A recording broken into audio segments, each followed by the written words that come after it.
Իսկ ինչ հարաբերություններ ունեք Անիի հետ։ Հետաքրքիր ինչ-որ հարաբերություն, ինչու լքեցիք երկուսով սերիալը։ Այնքան վատ ու բացասական էր իմ հերոսը, այնքան տականք բնավորության գծեր ուներ ու սցենարով նենց բաներ էր անում, որ նույնիսկ իմ տատիկն էր իմ հետ թարս։ Ուղղակի դուրս եկա ու ինձ ոչ մի բան չստիպեց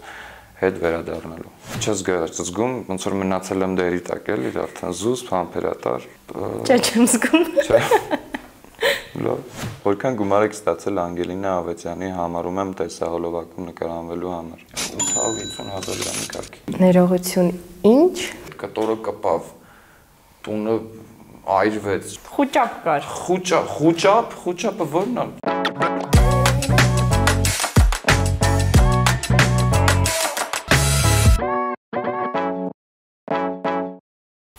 Ողջույն, եթերում է Խուճապ շոուն եւ ձեզ հետ է Թերեզա Հովհաննիսյանը, այսօրվա իմ խուճապային տաղավարում է կինոյի տղա, հայկական կլիպերում ամենահաճախ նկարահանվող դերասանը եւ ինչպես պարզ դարձավ վերջերս ինձ համար կեսդրույքով նաեւ թամադա Հայկ Հովհաննիսյանը։ Բարև ձեզ։ Բարև ձեզ։ Իսկ ինչի կեսդրույքով։ Դե որովհետեւ լրիվ դրույքով դերասանություն եք անում, կեսդրույքով թամադայություն։ Լավ։ Ես այդպես եմ որոշել։ Խնդիր չկա։ Ինչպես եք։ Նորմալ։ Նախ խոսենք այս փուլում քո գործունեության, նկարահանվում ես Ապրիլ ինձ հետ հեռուստասերիալում եւ մարմնավորում ես գլխավոր հերոսի դերը։ Արդեն 1 ամսից ավելի է, չէ՞, տևում են նկարահանումները։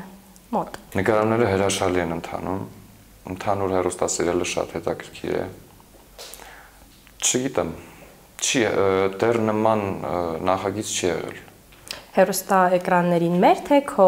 դերասանական կարիերայում։ Իմ մոտ չի եղել, բայց նմանատիպ սցենարով չի եղել նաև Հայաստանում հեռուստասերիալ։ Այդտենց ասեմ ու դուխով սենց ճպացնեմ գնա։ Հավստահաբար ես, որ պետքա սենց անանսիրով կանել այդ սերիալը։ Ինչիրով կա։ Անոնս անել սենց մարդկանց սենց լավ ակնկալիքների տրամադրել։ Հա, իհարկե։ Հա, միանշանակ։ Մենք շատ լավ հետաքրքիր ու որակով հեռուստանախագիծ ենք պատրաստել հեռուստադիտողի համար։ Շատ լավ, գլխավոր հերոսուհին Անի Խաչիկյանն է։ Սովորաբար ամեն պրոյեկտի ընթացքում կամ ավարտին սկսում են վերագրվել սիրավեպեր։ Ինչու է ձեր պարագայում այդ ամեն ինչը սկսել դեռևս, եթե հեռուստասերիալը չկա էկրաններին։ Ինչ որ մի քանի հոլովակի պատճառով ընդամենը։ Եվ ինչպես դուք կմեկնաբանես դա օրինակ։ Շատ նորմալ է։ Շատ նորմալ է։ Դե նորմալ է, որ վերագրում են իբրև թե գոյություն ունի ինչ որ զգացմունք կամ սիրավեպ, նորմալ է։ Ինչ ակնկալիքներ ունես, բա երբ դուրս գա հեռուստասերիալ, որ այս փուլում այդպես են խոսում։ Էլի շատ համբերատար, նորմալ կընդունում այդ ամենը։ Գիտեք ոնց է, յուրաքանչյուր հեռուստասերիալում սկզբում էլ, ընթացքի ժամանակ էլ, վերջում էլ, ավարտի ժամանակ էլ խոսում են իբրև այս մարդը այն մյուս մարդու հետ է, թե հետո չգիտեմ ինչ ոնց։ Լրիվ նորմալ է։ Իսկ ինչ հարաբերություններ ունեք Անիի հետ։ Սովորական։ Սովորական ընկերական, թե սովորական։ Սովորական, աշխատանքային, ջերմ հետաքրքիր ինչ-որ հարաբերություններ են, որ ասեմ արտասովոր ինչ-որ մի բան կա, չէ։ Անին հրաշալի դերասանուհի է, տաղանդավոր աղջիկ է, ու ես էլ շատ ուրախ եմ, որ միասին ենք խաղում, նախագծում այդքանը։ Հեշտ է Անիի հետ աշխատելը։ Բավականին։ Իսկ ընդհանուր ինչ դժվարություններ կան նկարահանման հրապարակում։ Ես հիշում եմ, որ ասում էր ավելի զսպված, լուրջ կերպար է։ Չզգում, ոնց որ մնացել եմ դերի տակ էլի, արդեն զուսպ, համբերատար։ Չէ, չեմ զգում։ Չէ։ Լավ։ Դժվարություն, չգիտեմ, ժամանակի առումով մի քիչ մեր ժամանակը սուղ է, նկարահանումները բարդ են, հեշտ նկարահանումներ, որպես այդպեսին չունենք։ Այսինքն հեշտ անցնում են նկարահանումները, բայց տեսարանները բավականին բարդ են։ Դու ասացիր տենց դերի տակ մնալ, դու ասացիր, ես չեմ ասել։ Օրինակ, քո նախորդ կերպարները երբ որ ուսումնասիրենք, այն կերպարները, որոնք լավ այսպես ասեմ, սիրելի են, ճանաչելի են, միշտ ինչ որ տղայի կերպար է, որը երբեք բաց չի թողում գեղեցիկ սերի ներկայացուցիչներին, բավականին սուր նաև սև հումորով, այդպես շատ բաց, նաև ինչ որ ամբռնած բոսիկ կերպարներ է գումարնա։ Դու շարունակ ես լսում։ Դե շարունակ։ Այդ բառը սրտովդ չէր։ Չէ, սրտովս է հենց այդ։ Հասարակությունը դժվար է տարանջատում մարմնավորած կերպարներն ու անձանց։ Ինչպիսին ես դու, եթե դու անձամբ փորձես քեզ ներկայացնել։ Նայ, խնդիրը գիտես որն է, որ այն մարդիկ, ովքեր ինչ որ մի կերպ կամ մի ձև կապ ունեն նախագծերի հետ, նկարահանվում են սերիալներում, զբաղվում են TikTok-ով, ինչ որ մի ձև հայտնի են, իրենք միշտ ուզում են ցույց տան, թե մենք լավն ենք, մենք բարի ենք, մենք չգիտեմ ինչ ենք։ Խնդիրը հենց այդ է, որ ես չեմ ուզում ոչ մեկին ցույց տամ, թե ես ինչպիսինն եմ։ Եթե օրինակ Թերեզան, այս բaragայում դու մտածում ա, որ Հայկոն չէ, որ թող մտածի, այդ իր գործն է։ Ինչի մասին է խոսքը։ Ես ինչի համար պետք է համոզեմ, որ Թերեզա գիտես ինչ տիպի է, ես լավն եմ, ես բարի եմ։ Չէ, ընդհանրապես չէ։ Հնարավոր է ես իրականում բարի չեմ։ Հնարավոր է, որ ես բարի եմ, ու ոնց ասացիր հաղորդման սկզբում, իմ ու քո համար հետաքրքիր լինելը բավականին տարբեր կարող լինի, չէ՞։ Իհարկե։ Նույնն էլ իմ ու քո համար կարող լինի բարի կամ չար լինելը տարբեր։ Ես կրկնվեմ, դու կապ ունես քո մարմնավորած նմանօրինակ կերպարների հետ, թե ոչ։ Ինչ-որ չափով այո։ Ինձ թվում է նորմալ է, որ տղամարդը կարող գեղեցիկը նկատի ու առհասարակ կնոջը նկատի։ Չեմ կարծում, որ դրան մեջ ինչ-որ վատ բան կա կամ հանցանք կա, որ ասեն չէ ինքը վատն է, լկտի է կամ չգիտեմ ինչ է։ Ես հա սիրում եմ նկատել գեղեցիկը ու առհասարակ գեղեցիկը կանանց հետ կապված է։ Եվ մենք մեկնարկում ենք մեր առաջին խոճապային փուլի։ Ես քեզ ներկայացնեմ կանոնները քո առջևական խոճապ թերթիկներ, որոնց վրա գրված են մի շարք հարցեր։ Դու ունես հնարավորություն չպատասխանել մեկ հարցի եւ դրա դիմաց կատարել գործողություն։ Սկսիր։ Հիմա ընտրեմ։ Այո։ Բացի այս երկուսից մնացածը քո տրամադրության տակ են։ Ես կարդամ։ Այո։ Ինձ թվում է բոլորը նույն հարցն են ստել։ Չէ։ Լավ։ Քեզ թվում է։ Ամենաբարձր հոնորարով տեսահոլովակը եւ հեռուստասերիալը։ Բազմաթիվ հեռուստադիտողների խնդրանքով նշել գումարային չափը։ Ընդամենը $1000։ Որն է դա։ Չեմ հիշի անկեղծ, ու ես իրականում ինչ որ մի չի, անկեղծ չեմ հիշի։ Տեսահոլովակի մասին է խոսքը, թե իսկ հեռուստասերիալը։ Այդ իսկապես չեմ հիշի։ Էլի եմ վերցնում։ Չէ, գործողություն ես կատարում, որտեվ թերի էր հարցի պատասխանը։ Չեմ հիշում, ասում $1000 եղել է տեսահոլովակը, ամենաբարձր։ Հեռուստասերիալը ամսական երևի 850,000 դրամի կար։ Շատ լավ։ Քեզ տրված է 24 ժամ անելու համար այն ամեն ինչ ուզում ես։ Թվարկիր գործողությունները, որոնք կանեիր։ Օպա, լավն է շատ։ Օրինակ կգնայի կրակելու իմ ուզած վայրում ու իմ ուզած առարկաների վրա։ Դե ինչ հարաբերություններ ունեք դուք եւ Լիա Զախարյանը։ Հրաշալի ընկերական Լիան շատ լավ տաղանդավոր աղջիկ է, որի հետ ջերմ ընկերական հարաբերություններ ունեն։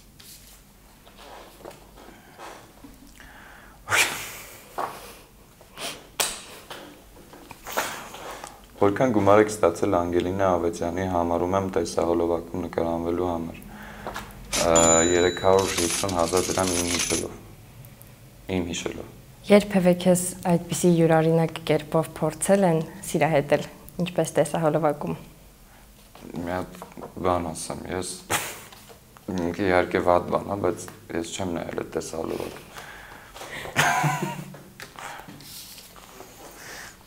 Ամենախենթ կամ ռիսկային քայլը, որն արել եք սիրելիի համար։ Ֆրանսիայի հրապարակում Զայտնովա փողոցից գալուց մեջտեղում փողոցի ծաղիկներ են, բույսեր են բան ասենց, ու երբ որ լուսացույցի տակ կանգնած էի, այդ տեղը ինչ-որ երկար է շատ պահում, սիրունիչա մեքենայից վարպետորեն պրճոկեցի այդ ծաղիկը, ու նվիրեցի իմ սիրելին։ Հայ շոու բիզնեսից ամենագրավիչ դերասանուհին կամ երգչուհին։ Ամենագրավիչ դերասանուհին կամ երգչուհին։ Հիմա ես կարող նշեմ մարդկանց, ովքեր թե գրավիչ են, թե տաղանդավոր են հնարավոր է, հա տենց։ կամ քքոնն է։ Եկեք սկսենք մեր հեռուստասերիալից, որտեղ հիմա նկարահանում է Անի Խաչիկյանն ու Լա Զախարյան-Լիան։ Երկուսն էլ գեղեցկուհիներ են, երկուսն էլ տաղանդավոր են ու ինչ էր գրավիչ են։ Ինձ թվում է բոլորը կփաստեն։ Նազենին Հովհաննիսյան, շատ գրավիչ տաղանդ է, շատ արտիստուհի է։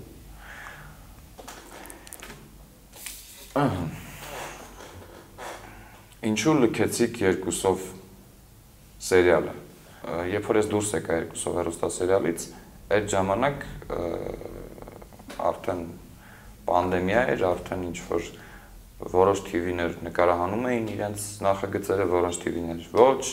Հետո ես գնացի Նոր Հայաստան հեռուստատեսություն ու ինչ որ խնդիր չեղավ Շանթ հեռուստաընկերության հետ, իդեպ ասեմ, որ Շանթ հեռուստաընկերությունը այն հեռուստաընկերությունն է, որ ես որպես դերասան առաջի անգամ սկսել եմ քայլ դնել, այսինքն որպես այդպիսին իմ հանդիսատեսը, իմ հեռուստադիտողը, այն մարդիկ, ովքեր հետևում են ինձ, գիտեն Շանթ հեռուստաընկերությունից։ Ու ես չեմ ունեցել Շանթ հեռուստաընկերության հետ խնդիր, շատ եմ լսել, որ ինչ որ տենց խոսակցություն կա, որ խնդիր է եղել կամ այս կողմ, այն կողմ ինչ որ sense վիճակ։ Չէ, ուղղակի ես գնացի ուրիշ TV, առաջարկ կար շարունակելու Շանթ հեռուստաընկերության հետ երկուսով հեռուստասերիալի նկարահանումները, ես այդ առաջարկությունը չընդունեցի։ Կերպարը բավականին սիրելի էր։ Այսինքն դատելով մեկնաբանություններից, արձագանքներից բավականին սիրվել էր քո մարմնավորած կերպարը եւ հեռուստադիտողները բավականին սուր էին ընդունում այդ կերպարային փոփոխությունը։ Դա որևէ կերպ շարժիչ ուժ չէր ետ վերադառնալու համար։ Չէ, անկեղծ ասած, ես որ հեռուստաընկերություն որ գնացել էի, այդ հեռուստաընկերության հեռուստասերիալը խապկանք էր կոչում, տեղից էլ դուրս եկա կեսից, ինչ որ այդ ժամանակաշրջանում բնավորության գիծ էր դարել, հեռուստա պրոյեկտի կեսից դուրս գալը դրա համար, ինչ որ ես իմ ինչ չէր եղել, ուղղակի դուրս եկա ու ինձ ոչ մի բան չստիպեց հետ վերադառնալու, չնայած որ էլի եմ ասում, շատ հեռուստաընկերություն իմ համար շատ հարազատ TV է։ Բայց երևի քո այդ կերպարը ամենաշատն է սիրվել հեռուստադիտողների կողմից, դատելով մեկնաբանություններից առնվազն խիստ դրական, նաև ինչ որ բառեր, որոնք կիրառում էր քո գլխավոր հերոսը, նաև բավականին լավ էր կապը քո եւ Վիկտորիայի միջև։ Հա, ես վստահաբար կարամ ասեմ, որ դեռ ամենասիրելի կերպարն է եղել իմ խաղացած կերպարների մեջից։ Երկուսովի Ալենը։ Վերջ։ Անցանք վերջին հարցին։ Մարմնավորած ամենասիրելի կերպարը։ Այն կերպարը, որը հիմա է մարմնավորում, որը դեռ եթերում չի, հեռուստասերիալը, դա։ Կհիշեցնես գլխավոր հերոսի անունը։ Լևոն։ Լևոն։ Բնավորության հստակ գծեր ունի, նա շատ հավասարակշռված է, շատ կարգ ու կանոնով ապրող երիտասարդ է ու այդքան է, բիզնեսմեն ու նայող միշտ առաջ։ Վերջ, մեր առաջին խուճապային փուլը ավարտված է եւ մենք մեկնարկում ենք երկրորդ փուլը։ Ես քեզ ներկայացնեմ երկրորդ փուլի կանոնները։ Այս փուլը կոչվում է comment չիներ եւ ես փորձել եմ առանձնացնել մի քանի մեկնաբանություններ գրված քո հասցեին։ Խնդրում եմ կարդաս անուն ազգանուն եւ մեկնաբանություն ու մեկնաբանես։ Մար Այանը գրել է ցինիկ դերասան ես։ Լավ։ Համարում ես քեզ այդպեսին։ Ինչպիսին է ցինիկ դերասանը։ Ես չեմ հասկանում ինչա գրել ուղղակի։ Ցինիկը։ Ցինիկ, ես ցինիկ հասկանում, ցինիկ դերասանս ինչ է, այսինքն կերպարներս են ցինիկ։ Գուցե այդ ենթատեքստով է եղել։ Անդրադառնանք երկու կետերին էլ եւ որպես օրինակ անց քեզ այդպիսի բան գրեն, դու համարում ես քեզ այդպիսին։ Ցինիկ չեմ, բայց գոյություն ունի տենց փոքր ինչ որ տոկոսային բաներ ունի։ Ինձ թվում է յուրաքանչյուրի մեջ ցինիզմը կա, ուղղակի։ Լավ։ Ահա, ես այդպիսին եմ։ Ոչ թե ցինիկ եմ, այլ կա ինչ որ տոկոսային բաներ կա, բայց իհարկե նայած շրջապատում, նայած որտեղ, նայած ոնց արտահայտվում է ցինիկությունը։ Ժենյա Մալյան գրել է. ու ասեմ նկարից երևում է, որ բավականին պատկառելի տարիքի կին է, հատկապես դու նայելու բան չես։ Հիմա ասեմ, չգիտեմ ինչի համար է գրել։ Սա Instagram-ից եմ վերցրել։ Okay, հարց չկա։ Չգիտեմ ինչի համար է գրել, թե ոնց բան։ Իմ տատիկը, երբ որ ես խաղում էի Էլի Շանթ հեռուստաընկերություն, ինչ որ սերիալի ժամանակ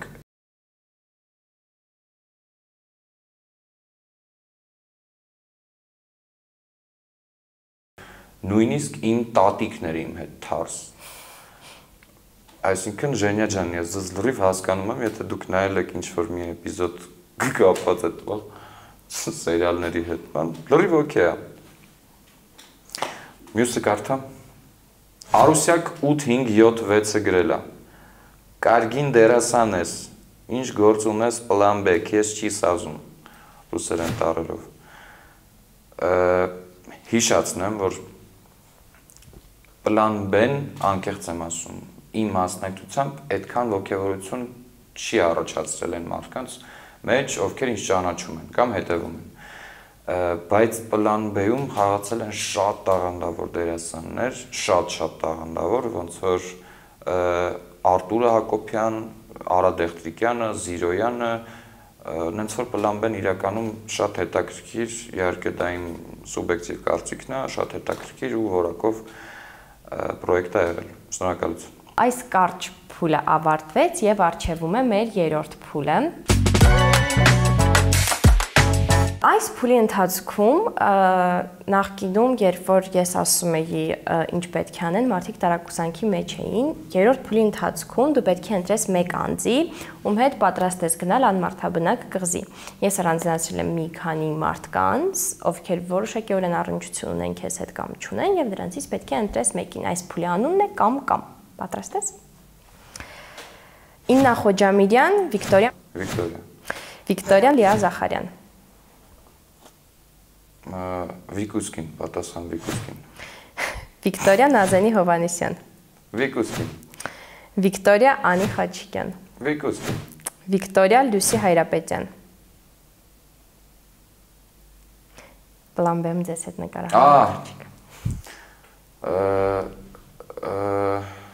Լուսի Հայրապետյան։ Լուսի Հայրապետյան, Օքսի Ավդալյան։ Լուսի Հայրապետյան։ Վերջ։ Շատ հետաքրքիր։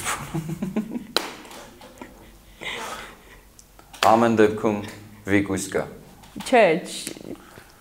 Ոնց ես։ Փոխեց։ Մի խախտիր իմ խաղի կանոնները։ Լավ։ Դու ընտրել ես Լուսին Հայրապետյան։ Ինչ-որ բան ունես նրան ասելու։ Իհարկե։ Ես Լուսին ոնց որ ամուսնության առաջարկություն արեցի։ Լուսին ասաց ոչ։ Ես պրոստը մոռացել էի։ Դրա համար Վիկուսկա։ Ոնց ես։ Ասեմ Լուսին ինչ որ ասելու։ Չէ։ Մենք ավարտեցինք երրորդ փուլը եւ անմարդաբնակ կղզի հայք ուղևորվում է Լուսիի հետ։ Ոչ մեկին բարև չուղարկեցի։ Եվ առջևում մեր 4-րդ ամփոփիչ փուլն է։ Դուք ունեք նաև 4-րդ փուլ։ Մենք ունենք նաև 4-րդ փուլ, այո։ Շատ հետաքրքիր։ 4-րդ փուլի ընթացքում դու պետք է ինձ ներկայացնես խուճապային էքսկլյուզիվ պատմություն, որը պատահել է քեզ հետ անձնական կյանքում, աշխատանքային կյանքում, կապ չունի, որևէ միջավայրում, որը քեզ մոտ առաջացրել է խուճապ։ Խուճապ։ Այո։ Առավոտյան երբ ես արթնացա, բավականին սոված։ Երբ է դա եղել։ Մոտարապես մի 5 տարի առաջ։ Պետք է 4-ից քիչ լինի։ Չէ, դու մտաբերում ես այդ պատմությունը, բայց չես մտաբերում դերասանուհիների անունները։ Սա զուտ իմը քո համար եմ ասում։ Այդ լրիվ նորմալ է։ Շատ լավ։ Մոտ 5 տարի առաջ։ Մոտ 5 տարի առաջ սենց ասեմ, մեր խոհանոցը, այն տանը, որտեղ որ ապրում էինք, խոհանոցն էր պատուհանը ու ինչ-որ կտորատիպ ֆնդլո էր կախված գազօջախի կողքին։ Ներողություն, ինչ։ Ֆնդլոն չգիտես ինչ է։ Չէ։ Ինձ թվում է շատերը չգիտեն, խնդրեմ։ Ֆնդլոյա տիպ ինչ որ հետաքրքիր ինչ որ մի բան չգիտեմ։ Ֆնդլոն մեր ընկերական շրջապատում այն ինչը որ չեն կարողանում բառերով նկարագրել, ասում ենք ֆնդլո։ Ֆնդլոյա տիպ ինչ որ կտորատիպ վարակույր էր կախված ու ես սենց հետաքրքիր շատ հիմար բան մտածեցի, որ գազին կարելի է դնել նրբերշիկ ու իջնել խանութից հաց գնելու։ Իմ համար սիրուն վարեցի գազը, դրեցի նրբերշիկը, սիրուն իր համար արդեն դուրը փակեցի, որ գնամ թարմ հացը բերեմ, ես էլ մենակ տանը։ Իմ համար գամ հաց ուտեմ, սենց դուրը փակվեց ու սենց ես հիշեցի, որ էլ չեմ կարա դուրը բացեմ, որտեղ բանալին դրան են կողմն է։ Հիմա հետաքրքիր էմոցիաներ է եկել մոտես, ես էլ ֆանտազիոր եմ, մտածեցի այդ կտորը կպավ, տունը այրվեց, չգիտեմ, հետո մտածում եմ ոնց է Ֆնդլոն վառվեց, ֆնդլոյից տվեց, ինչ-որ ուրիշ բան վառվեց, հետո արդեն պատկերացնում եմ իմ ու հորս հարաբերությունները տան վառվելուց հետո Խուճապ կար։ Խուճապը որն է, արդեն չգիտեմ, զանգել եմ այս մեկին, զանգել եմ այն մեկին, ամենաճիշտ լուծումը զանգել այն փրկարար ծառայությունը եկավ, օգտվել ես այդ ծառայությունից։ Իհարկե, ու այդ ժամանակ երբ որ իրանք շատ հանգիստ աստիճանով բարձանում էին մեր տուն, ես ասում եմ նրբերշիկս։ Բայց ավելի հետաքրքիր բան ասեմ, որ երբ որ ես արդեն հացը ձեռքիս մտա տուն, նրբերշիկը նոր եղել էր։ Քանի րոպեների ընթացքում է եղել այս գործընթացը։ Առաջին 5 րոպեն ես անիմաստ վազվզում էի։ Երկրորդ 5 րոպեն քննարկում էի, թե ինչ կարելի անել հեռախոսով իմ եղբոր հետ։ Այն մյուս 5 րոպեները արդեն բավականին խուճապի մեջ, նույն վազվզոցու մեջ այն էի զանգում։ Մենք ավարտեցինք մեր խուճապ շոուն, ունես ավելացնելու բան։ Շնորհակալ եմ, շատ հետաքրքիր հաղորդում, չէ՞։ Շատ հետաքրքիր հաղորդում էր։ Շնորհակալ եմ Թերեզա։ Ես նույնպես շնորհակալ եմ իմ հրավերը չմերժելու եւ ներկա գտնվելու համար իմ տաղավարում եւ հաղորդմանը։ Հիշեցնեմ, որ այժմ մենք գտնվում ենք Evergreen Photo Studio-ում, որը հրաշալի վայր է ինչպես նկարահանումների, այնպես էլ տեսանկարահանումների համար։ Դուք այստեղ կարող եք գալ ինչպես ձեր օպերատորների, այնպես էլ օգտվել Evergreen-ի ծառայություններից։ Այս շաբաթվա համար այսքանը, իսկ մենք կհանդիպենք հաջորդ խուճապային շաբաթ։